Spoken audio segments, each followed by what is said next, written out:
Thanks very much for staying with us. Time now for Eye on Africa with me, Georgia Calvin-Smith. Tonight, South Africa is in for more power cuts, says President Cyril Ramaphosa in his State of the Nation address. The speech gets off to a tough start, though, and he is heckled by protesters from the opposition before he manages to deliver the gloomy news.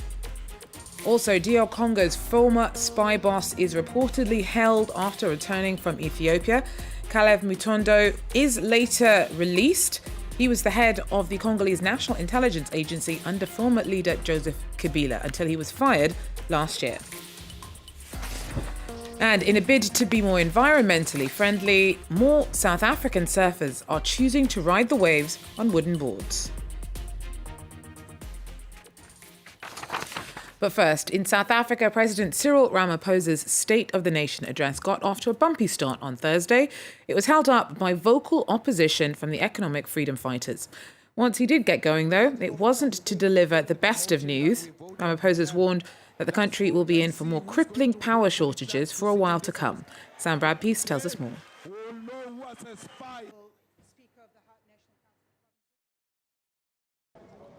Well, the opening of Parliament here in Cape Town began very much as normal, a 21-gun salute, and of course President Ramaphosa arriving on the red carpet, entering the chamber, and things very quickly descended into chaos. The left-wing minority party, the Economic Freedom Fighters, called for the removal of former President de Klerk from the chamber. They said, look, this is a symbol of apartheid because this was an apartheid president. They also said they would refuse to listen to Ramaphosa until he fired the public enterprise minister. The public enterprise minister has been accused of running state businesses into the ground, also has been accused of wanting to privatize South African Airways. So lots going on here.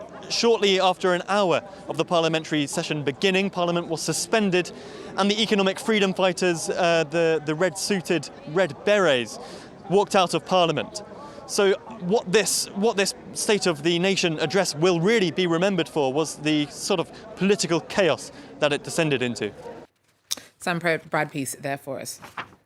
Well, in DR Congo, local media is reporting that the former head of the National Intelligence Agency has been arrested. Kalev Mutondo headed up the NIA under former leader Joseph Kabila, but was removed from office last March by President Felix Tshisekedi. Mutondo was questioned for several hours before being released. Clément Bonnereau tells us more. Kalev Mutondo was a key figure in Joseph Kabila's regime, a close ally of the former president. He was the head of the powerful Congolese National Intelligence Agency for 8 years. According to Congolese media, he was arrested on Wednesday afternoon at Kinshasa airport after returning from Uganda. He was questioned by members of his former agency and released a few hours later. The reasons for his arrest remain unclear, but it seems one of the possible explanations might be his trip to Uganda. According to Congolese media, there are suspicions he was plotting to destabilize the country. Now, we spoke to Mutondo earlier and he rejected those accusations, saying he was in Uganda on a mission ordered by the Congolese government. He also denied he was arrested. The question now is whether this will have any political repercussions. Here's what a political analyst told us. Kalev Mutondo is the fourth person close to former President Joseph Kabila to have been questioned by immigration services in recent weeks. I think it's a way for Tshisekedi's allies to show that they are the ones in power, that they hold the reins. It's a show of strength. The presidency, meanwhile, has declined to comment, and so has the National Intelligence Agency, which is yet to release an official statement. Clément Bonnereau there for us in Kinshasa. Now, the head of Malawi's Electoral Commission is under pressure to quit after the Constitutional Court overturned last year's presidential election results. On Thursday, demonstrators padlocked the MEC's offices in Blantyre, whilst thousands also marched to its offices in Lilongwe to call for Jane Ansah to step down.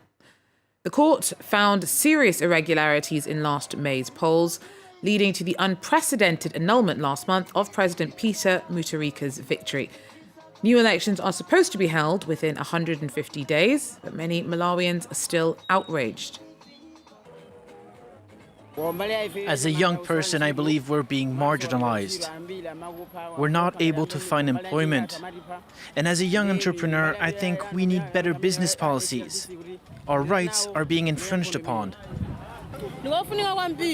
These people, the commissioners led by Jane Ansah, must go. We need new people who can effectively run the commission. As a peace-loving Malawian, I have decided to participate in these demonstrations because I believe that this country is for us all and not for a few greedy individuals.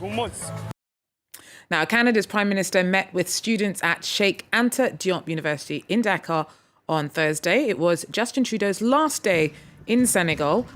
He's also been to Ethiopia after heading to the continent on a brief tour as Canada aims to drum up support for its bid for a UN Security Council seat. Just days before the US Secretary of State Mike Pompeo starts his trip to the continent in Senegal. Now, lawyers for Sudan's jailed former leader say that the decision to hand him over to the International Criminal Court has still not been finalized. The country's transitional leaders have said that they will fully cooperate with the ICC's prosecution of Omar al-Bashir for war crimes and genocide in Darfur. He was toppled last April after 30 years in power. Bashir's lawyers say that the decision to allow him to be tried in the Hague court must first be reviewed by Sudan's top governing bodies.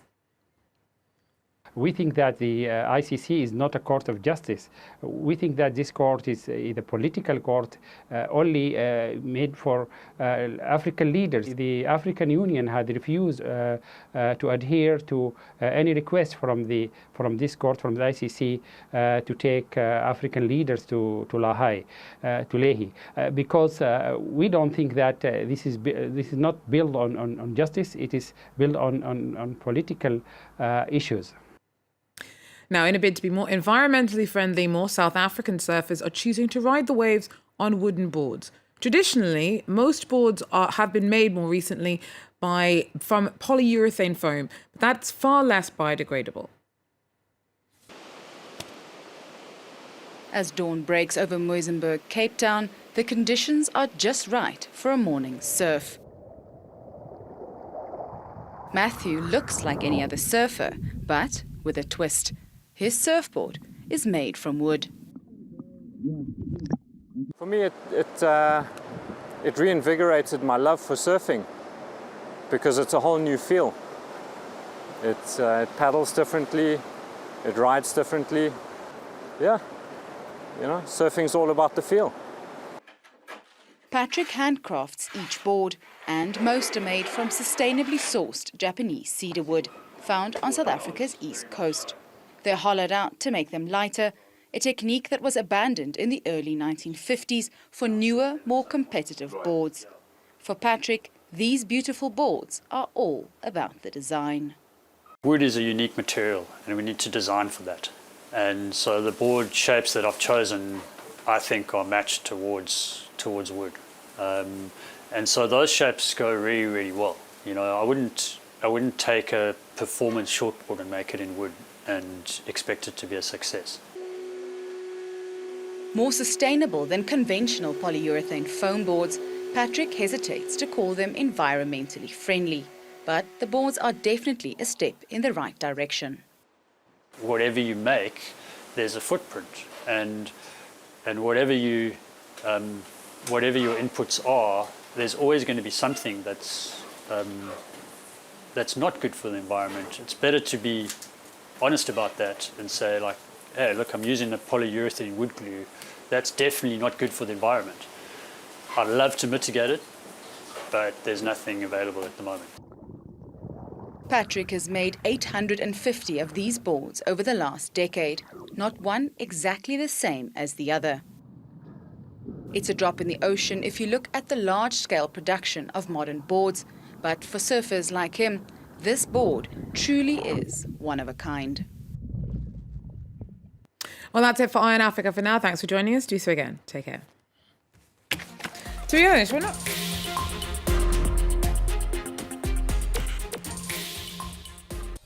A 1963, more than 2,000 children from Reunion Island, a French department in the Indian Ocean, were deported to mainland France by the authorities. On arrival, they were sent to live in rural areas left empty by depopulation, such as the Creuse region, where children were put to work on farms and in factories. They were sometimes made welcome, but most were ill-treated. Their parents, mostly illiterate, had given permission for them to leave without realizing they would lose their children forever. More than 50 years later, France 24 accompanied them on what for many was their first return visit to their native island. France's stolen children, all this week on France 24. As a field reporter, you really get a sense of just how important it is to be able to go and check out things for yourselves on the ground.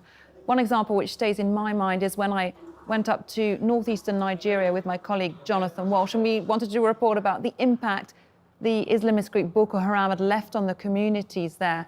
And we were being told by the Nigerian army for months that they had won the ground war, that the militants no longer posed a threat.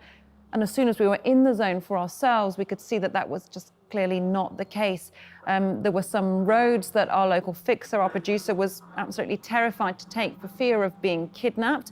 We were flown out to enclaves of land by the UN by helicopter because we couldn't drive there. People were too afraid to go back to their homes a kilometre away because there was still fighting going on. And we even located one active Boko Haram member living in a refugee camp who told us he was still in regular contact with fighters out in the woods. So that really highlighted for me how important it is to go and see for yourselves what's happening and not believe what's in official statement, press releases or communiques.